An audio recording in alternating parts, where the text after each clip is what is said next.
오늘도 하나님을 예배하신 여러분에게 주님의 은혜와 평강이 함께 하시기를 주님의 이름으로 축원합니다. 바리새인들과 서기관들에게 예수님께서는 5개의 비유를 통해서 하나님의 말씀과 뜻이 무엇인지 가르치셨습니다. 그리고 오늘 본문을 통해서 예수님께서 제자들에게 이렇게 말씀하셨습니다. 본문 1절 말씀입니다. 예수께서 제자들에게 이르시되 실족하게 하는 것이 없을 수는 없으나 그렇게 하게 하는 자에게는 화로다. 예수님께서는 제자들에게 실족하게 하는 것이 없을 수는 없다라고 말씀을 하셨습니다.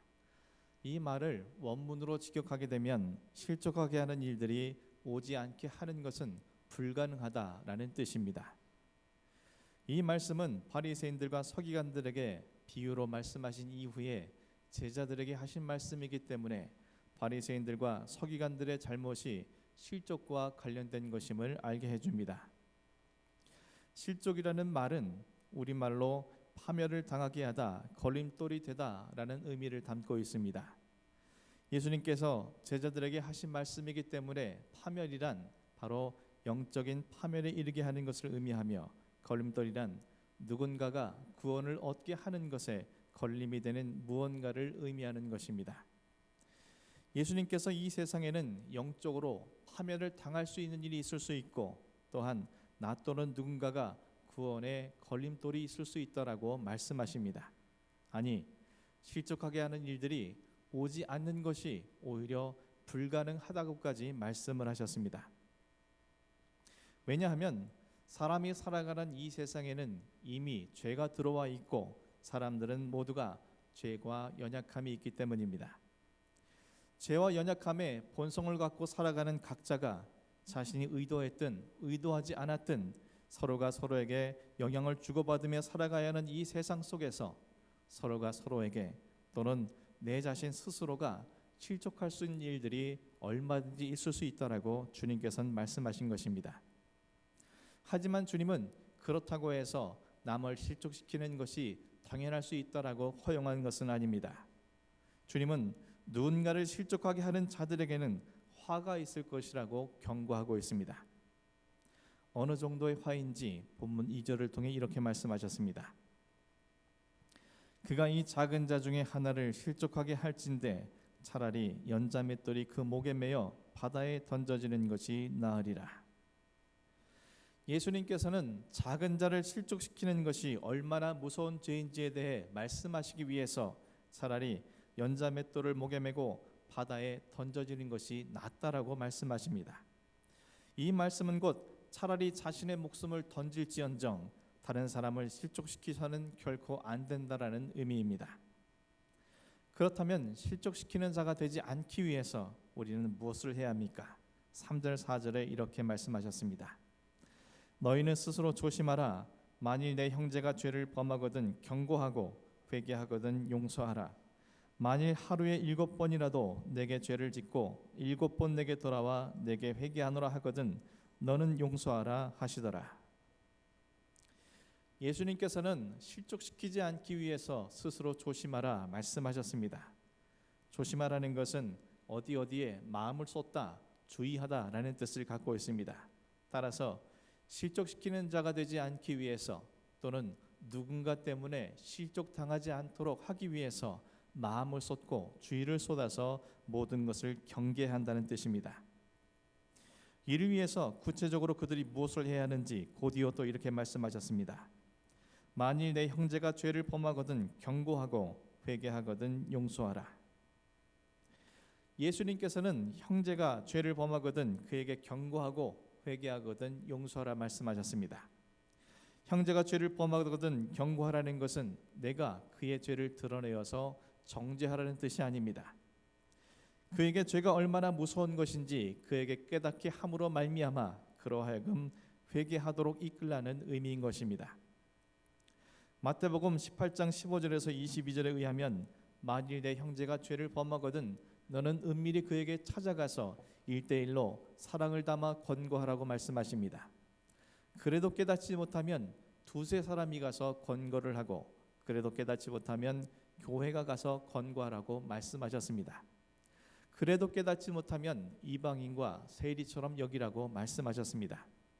하지만 이 말씀은 그 사람을 아예 포기하라는 뜻이 아닙니다.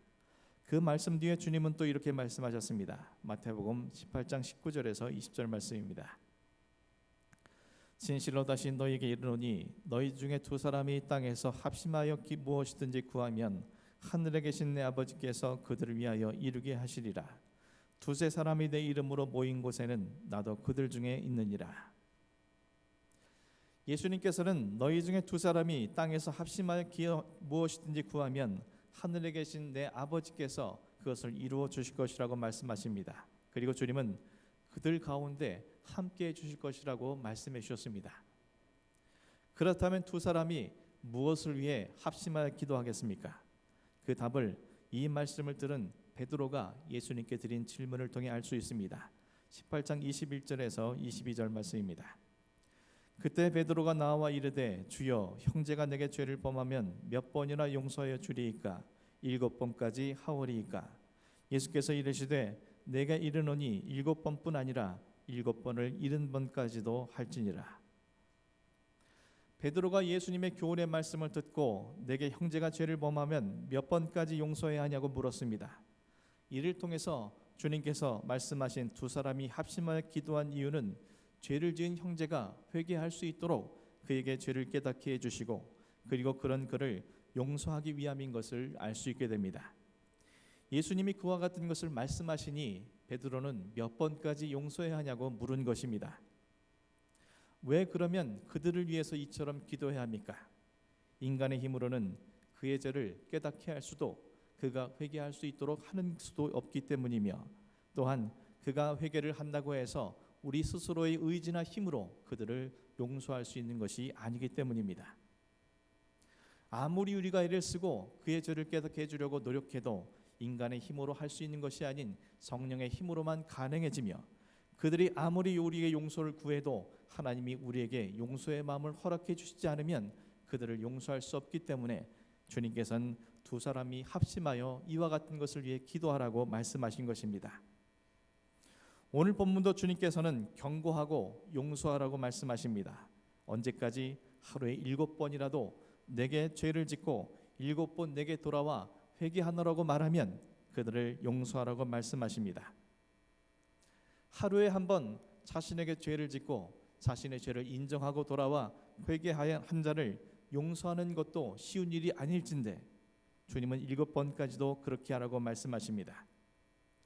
한 번 자신에게 죄를 지은 것이 그의 실수였다고 치더라도 그와 같은 사람이 자신이 용서해 준 이후에 또다시 똑같은 죄를 짓고 와서 자신에게 용서를 구한다면 그것이 한 번, 두 번, 세 번을 넘어 7번까지 그러한다면 그런 그를 용서하는 것이 쉬운 일이겠습니까? 하지만 주님은 그렇게 하라고 말씀하십니다. 그래야 그들이 실족하지 않을 수 있고 그래야 그들이 그 모든 것을 통해서 파멸이 아닌 구원을 얻을 수 있으며 그리고 그들이 구원으로 갈 수 있는 길이 활짝 열리게 될 것이라고 주님께서는 말씀하십니다. 반대로 너희들이 그들에게 이와 같은 용서를 베풀지 아니하면 너희로 인하여 그들은 세상에서 파멸에 이를 수밖에 없고 그들로 인해서 그들의 구원에 큰 가로막힘이 있게 될 것이라고, 그러하면 차라리 너가 연자맷돌을 메고 바다에 던져지는 것이 나을 것이라고 주님께서는 경고하셨습니다. 사랑하는 성도 여러분, 왜 우리는 용서해야 합니까? 우리가 먼저 용서함을 받은 자들이기 때문입니다. 우리 자신이 주님 앞에 얼마나 추하고 얼마나 더럽고 얼마나 부끄러운 존재인지 우리 스스로가 너무도 잘 알고 있지 않습니까? 그런 우리의 죄를 주님께서 용서하시기 위해 십자가 위에서 못 박혀 죽으신 것이 아닙니까? 주님은 우리에게 10,000달란트 빚진 자가 10,000달란트의 빚을 탕감받은 이후에 100데나리온 빚진 자를 용서하지 않은 것에 대해서 책망하셨습니다. 하나님으로부터 용서함 받은 사람들은 반드시 형제를 향해서 마음으로부터 용서해야 한다고 주님께서는 말씀하셨습니다. 그들의 죄를 위해서 주님은 십자가를 지셨기 때문이며 주님께서 이미 그들의 죄값을 치러 주셨기 때문이며 주님께서 그들을 용서하셨기 때문입니다. 주님께서 그들을 용서하셨는데 어찌 우리가 그들을 용서하지 않을 수가 있겠냐는 뜻입니다. 왜 또 우리는 그들을 용서해야 합니까? 우리가 우리에게 죄를 범한 자들을 용서해 줄 때 그때 그들은 그런 우리들의 모습을 통해서 사랑과 용서의 하나님을 만날 수 있기 때문입니다.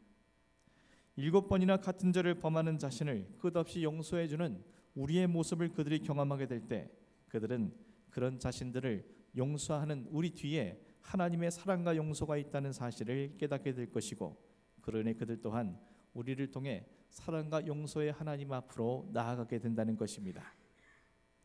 뒤집어 말하면 우리가 그들을 용서하지 못하면 그들은 사랑과 용서의 하나님을 만날 수도 없을 뿐만 아니라 결국 죄에 매여 살아가게 될 것이고, 그들의 영혼은 파멸되게 될 것이며 그들의 구원의 문은 가로막히게 된다는 뜻입니다. 또한 우리가 그들을 용서함으로 우리 또한 하나님으로부터 용서함을 얻을 수 있는 기회를 얻게 됩니다. 예수님께서 주님의 기도를 가르치신 후에 이렇게 말씀하셨습니다. 너희가 사람을 잘못을 용서하면 너희 하늘 아버지께서도 너희 잘못을 용서하시려니와 너희가 사람의 잘못을 용서하지 아니하면 너희 아버지께서도 너희 잘못을 용서하지 아니하시리라. 주님은 우리가 사람의 잘못을 용서하면 하나님 아버지께서도 우리의 잘못을 용서해 주실 것이고, 우리가 용서하지 아니하면 너희 아버지께서도 너희 잘못을 용서하지 않을 것이라고 단언하여 말씀하십니다. 우리는 연약한 존재이며 언제든지 잘못과 죄를 저지를 수 있는 존재입니다. 따라서 우리는 날마다 하나님의 긍휼과 용서함이 있어야만 살아갈 수 있는 존재입니다. 그런데 주님께서는 내가 다른 사람들을 용서할 때에만, 다른 사람의 잘못을 용납할 때에만 나도 너를 용서하겠다고 말씀하신 것입니다. 따라서 우리가 내게 죄를 범한 자들을 용서할 때 우리는 하나님의 긍휼과 용서를 받을 수 있는 기회를 얻을 수 있게 된다는 뜻인 것입니다. 사랑하는 성도 여러분, 우리로 인해서 누군가가 실족당하지 않도록, 또 우리가 누군가로 인해서 실족하지 않도록 늘 스스로 조심히 마음을 쏟고 주의하는 여러분이 되시기를 간절히 소망합니다. 우리의 심령이 연약해질 때 별것이 아닌 것으로 우리는 실족당할 수 있습니다. 우리가 마음이 담대해질 때, 믿음으로 채워질 때 그 어떠한 어려운 일이 생기다 할지라도 우리는 그 속에서 승리할 수 있게 됩니다. 날마다 우리가 어떠한 일 앞에서도 실족하거나 넘어지는 일이 생기지 아니하도록 영적으로 무장하시는 저 여러분이 되기를 간절히 소망합니다. 이를 위해서 내게 죄를 범하는 자가 있다면 사랑의 권고로 그들의 죄를 깨닫게 하고 그들이 회개할 수 있도록 마음을 모아 기도할 수 있기를 간절히 소망합니다. 이를 위해서 먼저 용서함 받은 우리가 그들을 용서하고 그들이 사랑과 용서의 하나님을 만날 수 있도록 다리가 되어주고, 또 다시금 우리가 하나님으로부터 용서와 사랑을 얻을 수 있도록 끝까지 그들을 용서해낼 줄 아는 믿음의 사람이 되어지기를 간절히 소망합니다. 그렇다면 우리에게 작은 자, 우리에게 용서함을 받아야 할 대상이 누구입니까? 그들은 결코 먼 곳에 있지 않습니다. 우리와 먼 곳에 있는 사람이 우리에게 같은 죄를 7번이나 짓지는 않을 것이기 때문입니다. 우리에게 죄를 범하고 우리로부터 용서함을 받아야 할 사람들은 우리들 가장 가까운 곳에 있는 사람들입니다. 그들이 누구입니까? 여러분의 마음을 시험하고 여러분을 분노케 하고 여러분의 신앙을 뒤흔들고 여러분의 삶에 어려움을 주는 대상이 누구입니까? 바로 우리와 가장 가까이 있는 사람들, 그들이 우리로 하여금 시험 들게 하고 마음 아프게 하고 낙심케 하고 슬프게 하고 절망케 하고 우리로 하여금 공곡케 만드는 자들입니다. 사랑하는 성도 여러분, 그들을 용서하시기를 바랍니다. 여러분의 남편을 용서하시고 여러분의 아내를 용서하시고 여러분의 자녀를 용서하시길 바랍니다. 여러분의 직장 동료와 상사를 용서하시고 여러분의 마음을 아프게 하는 이웃들을 용서하시고 여러분과 함께 하나님을 섬기는 교우들을 용서하시기 바랍니다. 예수님의 마지막 기도가 무엇입니까? 바로 저들을 사해달라는 용서의 기도였습니다. 그들의 죄를 용서하는 것만이 그들의 영혼을 파멸해서 구원으로 건져낼 수 있으며 그들에게 새로운 생명을 얻을 기회가 부여되기 때문입니다. 가늠하다 붙잡혀온 여인이 그러했듯이, 삭개오가 그러했듯이, 사도 바울이 그러하고 스데반이 그러했던 것처럼, 그리고 손양원 목사님이 그러했던 것처럼, 수많은 믿음의 사람들이 그러했던 것처럼 우리가 주님의 용서가 선포되어질 때, 우리의 삶을 통해서 용서가 삶으로 연결되어질 때, 우리의 모든 삶을 통해서 주님의 생명과 구원의 역사가 일어나게 될 것임을 주님께서는 우리에게 말씀해 주고 있습니다. 사랑하는 성도 여러분, 용서가 복음입니다. 용서가 우리의 정체성이며 용서가 그리스도인의 능력입니다. 용서가 하나님의 원하시는 소망이며 이 땅을 살리는 생명입니다. 자, 여러분께서 나를 용서하신 주님의 그 사랑과 용서를 여러분의 삶으로 증언함으로 말미암아 이 땅에 하나님의 사랑과 용서가 가득한, 이 땅의 생명과 구원으로 가득한 일에 헌신하시고 주님의 앞에 인정받는 저 여러분의 삶이 될 수 있기를 주님의 이름으로 간절히 축원합니다. 기도하겠습니다.